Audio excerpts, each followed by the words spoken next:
mateys. There be whales ahead. Hey, I'm Derek Diedrichson from RelaxShacks.com. Today giving you a tour of a Catalina 36-foot sailboat. And I'm Alex Pino from TinyHouseTalk.com.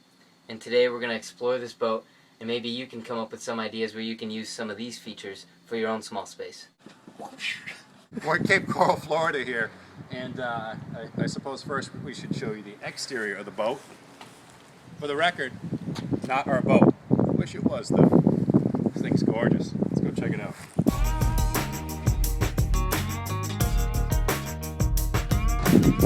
One cool thing, it's got a lot of headroom here. I can actually stand, which is always a plus. Some of these places you feel like the Hunchback of Notre Dame. Yes, master. Well, come on down. This thing is more spacious than one would think. It's all about the built-in space efficiency too. Much like an RV, I mean, half the time boats, they pretty much are floating RVs. But I mean, for instance, Alex is going to be showing you some of this in a while too.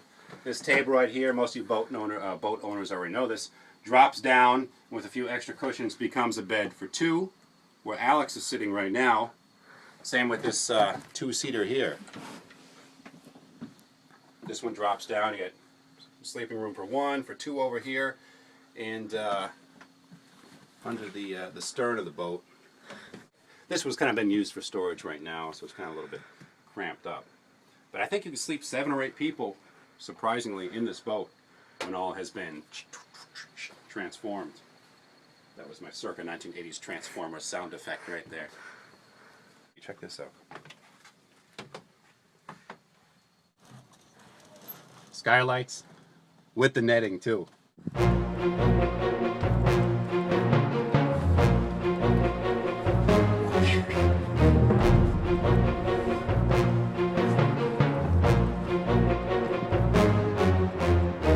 Now, one of the number one questions we get is as I say, the number 2 question. People always asking, where's the bathroom? Where's the shower? We got both in this case right here. Tiny, but big compared to some of the heads I've seen on boats. Now, if you look around wondering, where's the shower head? I just don't see it. Deke, you've lied to me. You've forsaken me.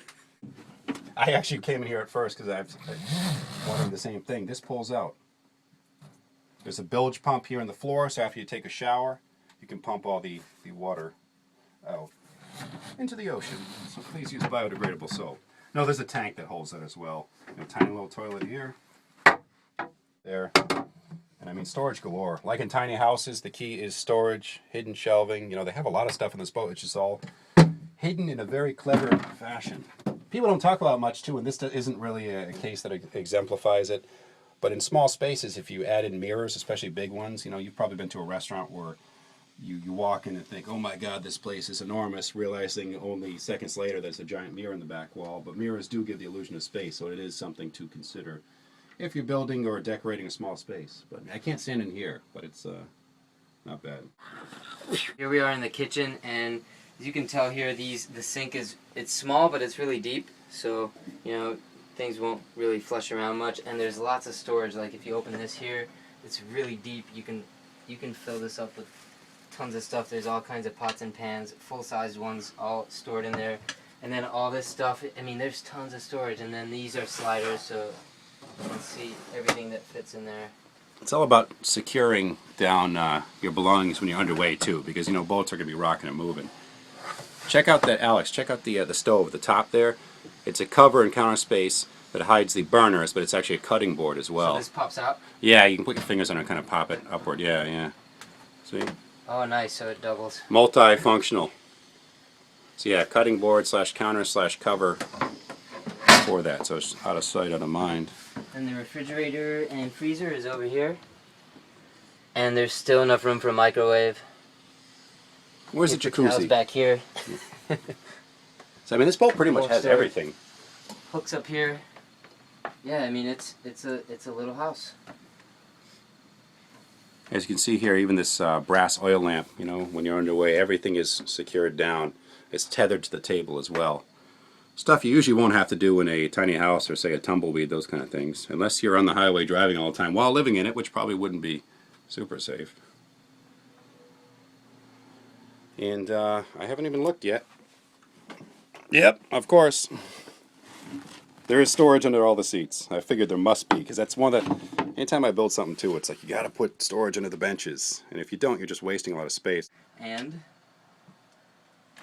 no boat is complete without the Jimmy Buffett CD. It's true. It's true. Sacrilege, I think. It's against the law for boaters not to have a Jimmy Buffett album. Yep, little latches. Stick your finger in here somewhere, see if we can do it while manning the camera. And storage galore. Flat screen TVs, the saviors of space savers. It's true. I mean, back in the day, if you wanted, this isn't a big screen TV, but if you want a TV at all on a boat, forget about it. Or in your small house, if you want like a, you know, a huge TV, the old boxy big screen TVs, those things are a joke. Now the only place you'll find those things is out in curbs being thrown away. That pretty much wraps up the tour, as they have 2-for-1 margaritas down the street. Alex keeps pestering me about those. My name's Derek Diedrichson from RelaxShacks.com, and if there's any questions or complaints, send them to Alex. I'm Alex Pino from TinyHouseTalk.com. Thank you so much for watching, and we'll see you on another episode.